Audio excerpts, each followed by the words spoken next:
Hello दोस्तों, जैसा कि आप सब जानते हैं 5 अगस्त को हमारे प्राइम मिनिस्टर नरेंद्र मोदी जी ने राम मंदिर का भूमि पूजन किया, जहां यूपी के चीफ मिनिस्टर योगी आदित्यनाथ और आरएसएस के चीफ मोहन भागवत के साथ साथ संत समाज के कई साधु भी इस अवसर पर मौजूद थे। दोस्तों, प्राइम मिनिस्टर नरेंद्र मोदी जी 28 साल बाद अयोध्या पहुंचे थे। इससे पहले वे 1992 में तिरंगा यात्रा लेकर अयोध्या गए थे। प्राइम मिनिस्टर नरेंद्र मोदी जी ने आदर्शों की जब बात की तब उन्होंने कहा श्री राम परिवर्तन के पक्षकार थे और उनके आदर्शों से बहुत कुछ सीखा जा सकता है। दोस्तों, 80 के दशक में मंदिर आंदोलन की अगुवाई करने वाले लाल कृष्ण आडवाणी को भूमि पूजन के लिए इनवाइट किया या नहीं, इस बात को लेकर बहुत कंफ्यूजन था। खबरें ये आई थी कि कोरोना की वजह से उनकी उम्र देखते हुए उन्हें इनवाइट नहीं किया गया है। इसके अलावा उमा भारती भी कोरोना की वजह से कार्यक्रम में नहीं आ सकी। दोस्तों, वैसे ये वो नेता है जिन पर बाबरी मस्जिद तुड़वाने का मामला चल रहा है और पिछले हफ्ते ही सीबीआई ने इनका बयान भी दर्ज किया है।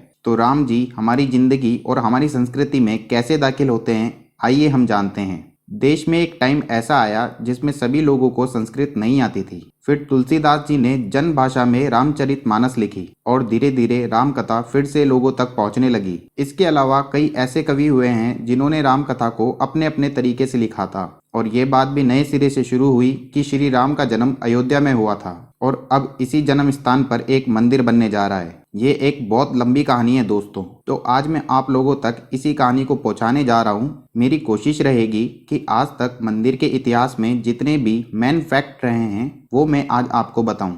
इस यात्रा का पहला फैक्ट है 492 साल पहले का, जब मुगल शासक बाबर ने दिल्ली पर कब्जा किया। इसके बाद 1528 में अयोध्या में बाबरी मस्जिद बनाई गई। इतिहासकारों के अकॉर्डिंग बाबर के कमांडर मीर बाकी ने बाबर के आदेश पर मस्जिद बनवाई थी और इसलिए इसका नाम बाबरी मस्जिद पड़ा। बाबरी मस्जिद 1528 में बनी थी। इस बात का कोई ऐतिहासिक रिकॉर्ड नहीं मिलता है, सिर्फ एक पत्थर पर यह खुदा मिलता है। बाबर की जीवनी बाबरनामा में भी मस्जिद या मंदिर तोड़ने का कोई जिक्र नहीं मिलता है। या बात करें अकबर की, तो अकबर की जीवनी में भी इसका कोई जिक्र नहीं मिलता। कहा जाता है कि तुलसीदास जी ने अवधि में रामचरितमानस लिखने से पहले राम जी की लोकप्रियता देखी और वो लोकप्रियता सभी लोगों तक नहीं थी, क्योंकि वाल्मीकि के रामायण संस्कृत में लिखी थी, जिसके कारण उसे सब लोग नहीं पढ़ पाते थे। और तुलसीदास जी जब इसे संस्कृत से जन भाषा में लेकर आए तो उस समय के पंडितों ने इनका विरोध भी किया और उन पर कई तरह के हमले भी हुए। उन्होंने गुस्से में यह भी कह दिया था कि मांग के खईबू चाहे मस्जिद में सोईबू, यानी मैं मस्जिद में सोने के लिए और मांग के खाने के लिए तैयार हूँ,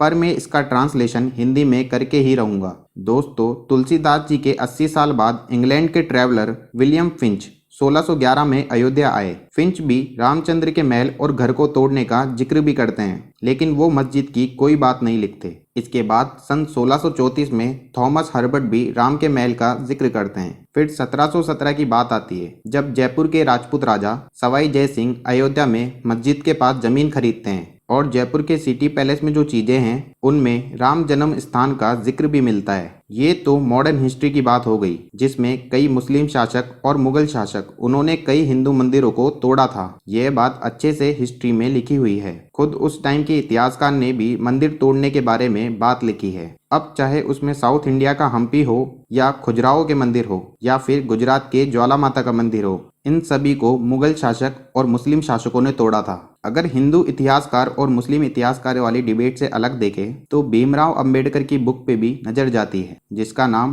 Pakistan the partition of India था। इस बुक में उन्होंने कई मंदिरों को तोड़ने के बारे में लिखा है। ये बुक भी आपको सर्च करके पढ़नी चाहिए। कश्मीर का एक शासक, वो तो मंदिर तोड़ने के लिए इतना ज्यादा एग्रेसिव था कि उसका नाम ही पड़ गया था सिकंदर बुद्ध शिकन। बुद्ध यानी मूर्ति और शिकन मतलब तोड़ना। हम वापस आते हैं बाबरी मस्जिद डिबेट पर। सन 1838 में सर्वे करने वाले ब्रिटिश एजेंट ने लिखा कि मस्जिद के पिलर्स मंदिर से लिए गए थे। हालांकि कई इतिहासकार इस फैक्ट को नहीं मानते। अब आते हैं इस आंदोलन के दूसरे फेज पर। 1857 का साल इतिहास में आज़ादी की पहली लड़ाई के नाम पर दर्ज है। आज़ादी की पहली लड़ाई के आसपास ही अयोध्या में श्री राम मंदिर को लेकर पहला हिंसक झगड़ा हुआ था। 1857 में हनुमानगढ़ी के महंत ने मस्जिद के आंगन के ईस्ट में एक चबूतरा बनाया, जिसे राम चबूतरा कहा गया। इसी जगह को राम की जन्मभूमि भी कहा गया।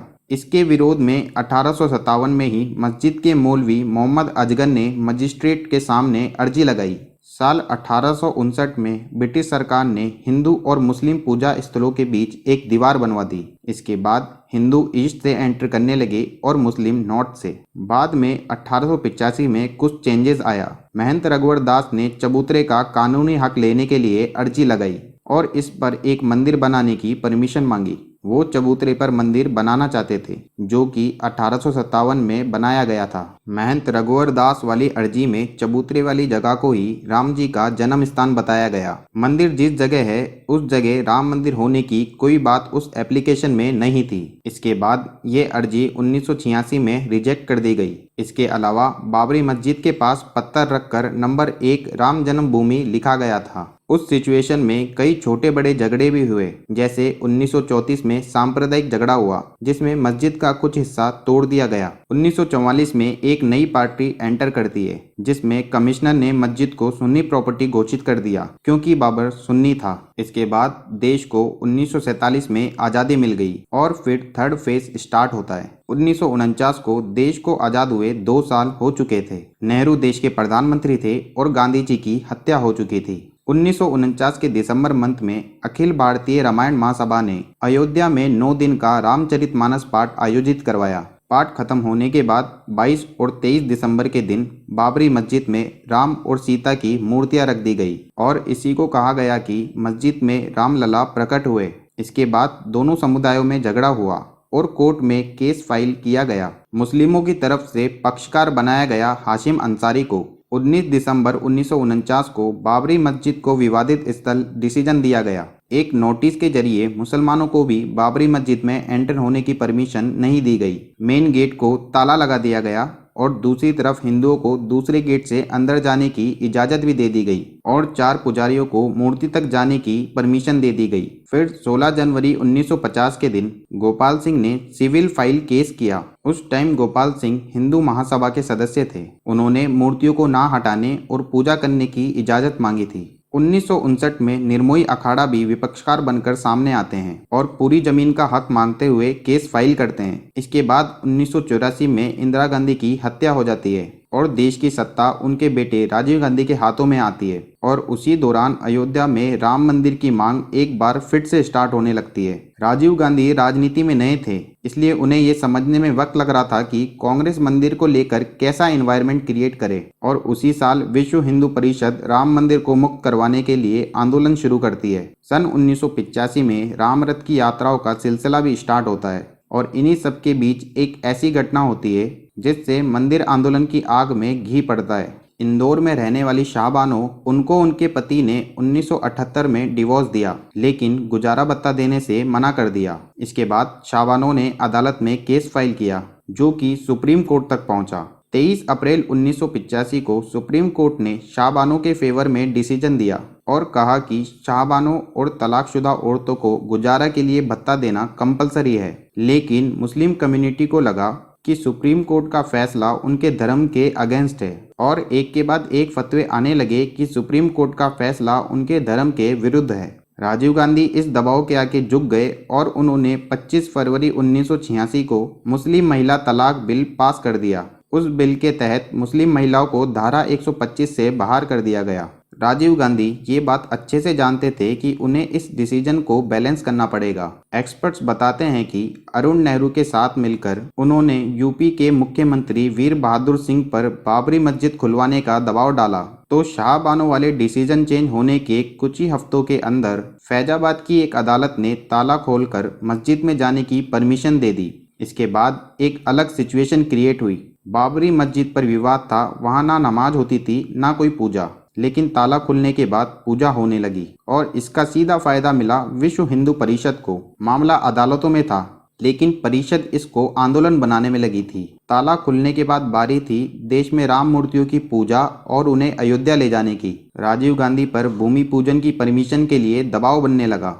और उन्होंने अपने हिंदू वोट बैंक को बचाने के लिए परमिशन दे दी और इसी के चलते भारत के कई राज्यों में दंगे हुए जिसमें हजारों लोग मारे गए। इसके बाद 1989 में इलाहाबाद हाई कोर्ट का एक फैसला आता है जिसमें यह कहा जाता है कि जब तक कोई फाइनल डिसीजन नहीं आ जाता तब तक शांति बनाए रखी जाए। इसका सीधा सा फायदा भाजपा को हुआ, जो पिछली लोकसभा में उनके पास 2 सीटें थी 1989 के इलेक्शन में 85 सीटों पर पहुंच गई। इसके बाद स्टार्ट होता है फोर्थ फेज का। मंदिरों में मूर्तियां लगने के बाद देश भर से भक्त अयोध्या पहुंचने लगे। 1990 में लाल कृष्ण आडवाणी ने भी सोमनाथ से अयोध्या तक पैदल यात्रा निकाली और ये पैदल यात्रा सफल भी रही। लेकिन 23 अक्टूबर 1990 को बिहार के मुख्यमंत्री लालू प्रसाद यादव ने वीपी सिंह के निर्देश पर बिहार के ही समस्तीपुर में पद यात्रा को रोक लिया गया और आडवाणी जी को गिरफ्तार कर लिया गया। इसके विरोध में भारत में कई सांप्रदायिक दंगे भी हुए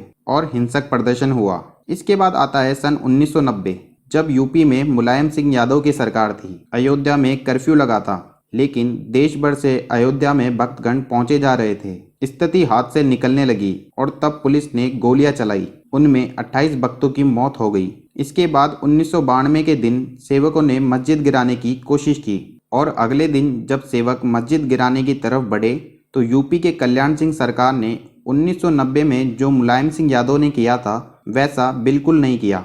उन्होंने बल का प्रयोग नहीं किया और देखते ही देखते भीड़ ने मस्जिद गिरा दी। इसी बीच भाजपा और हिंदू परिषद के कई नेता वहां मंचों पर मौजूद थे और वे भीड़ को रोकने का प्रयास कर रहे थे। और दोस्तों, उनमें से कई नेताओं पर बाबरी मस्जिद तुड़वाने का मामला भी चल रहा है। इससे देश के अलग अलग हिस्सों में सांप्रदायिक लड़ाइयाँ हुई और इसी बीच मुंबई में 1993 में सीरियल बॉम्ब ब्लास्ट भी हो गया। बाबरी मस्जिद गिर जाने के बाद सारा ध्यान कोर्ट के फैसले की तरफ चला गया, क्योंकि अंतिम फैसला वहीं से होना था। 30 दिसंबर 2010 को इलाहाबाद हाई कोर्ट ने फैसला सुनाया, जिसमें बाबरी मस्जिद, निर्मोही अखाड़ा और राम मंदिर को बराबरी जमीन दे दी गई। लेकिन तीनों ही पक्षों ने इस फैसले को नहीं माना और सुप्रीम कोर्ट में अपील कर दी। सुप्रीम कोर्ट ने एक लंबी सुनवाई के बाद 9 नवंबर 2019 को इस मामले में फैसला सुनाया। 5 जजों की बेंच इस केस की अध्यक्षता कर रही थी।